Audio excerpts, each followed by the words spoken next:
This is something that just popped up today. It's at my desk, and it's something. This isn't a legal talk by any means. It's just something I'm hearing. I'm hearing people talk to me about this. That, hey, my credit card limit just got cut. X number dollar limit has been cut down to like nothing, and I don't even ever have a balance on it. And I have clients who they're getting letters. If you don't use your credit line now, we're going to go ahead and cut it back. And there's a lot of people not understanding what that's about and what that means. Let me give you a brief explanation, because this is exactly what we experienced end of 2007, early 2008, and people had no idea what it was. Now, just to be clear, I did a Google search today to see if there's any stories about this right now, and I could find none on the first 2 pages about people having their credit lines called that are not being used. So, could it be?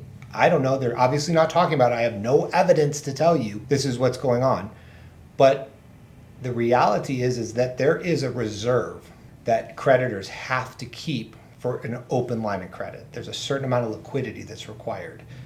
When that liquidity is not available, one of the easiest ways to get themselves within regulation is to cut back the amount of available credit, and especially to the fact that it's not being used, so there's no money coming in for the payment of interest on that balance. That's a great way for them to, and an efficient way for them to bring themselves back into alignment. So here's what happened just recently that made me want to talk to you about this. I have a client that at the end of the year, last year, did a 1031 exchange, and one of the properties they bought was involved in some big boy financing, Wall Street driven, that was meant for somebody that owned a number of commercial tenants, thousands probably. My client only bought one location, but asked for the loan to be assignable to him instead of getting his own financing. It's a commercial tenant.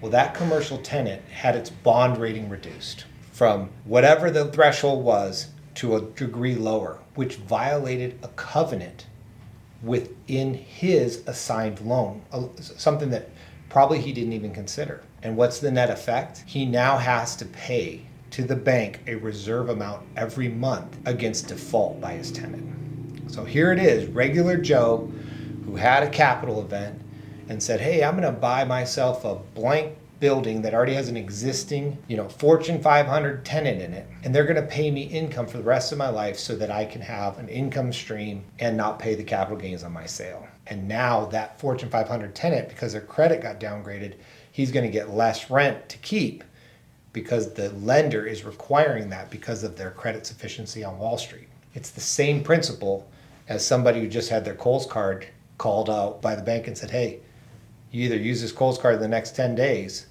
or else we're going to go ahead and terminate it. When credit becomes less available on the back end, this is the stuff that's happening way above my pay grade, guys. There are impacts downstream to little guys like me and little guys like my clients. So what does this mean? I don't know. I'm not here to tell you how to forecast the market or what to be doing. However, if you do have an available credit line and you could foresee having to use it and you have not used it in a very long time, it might be time to take the money out and pay the interest, even if you put it in another interest-bearing account.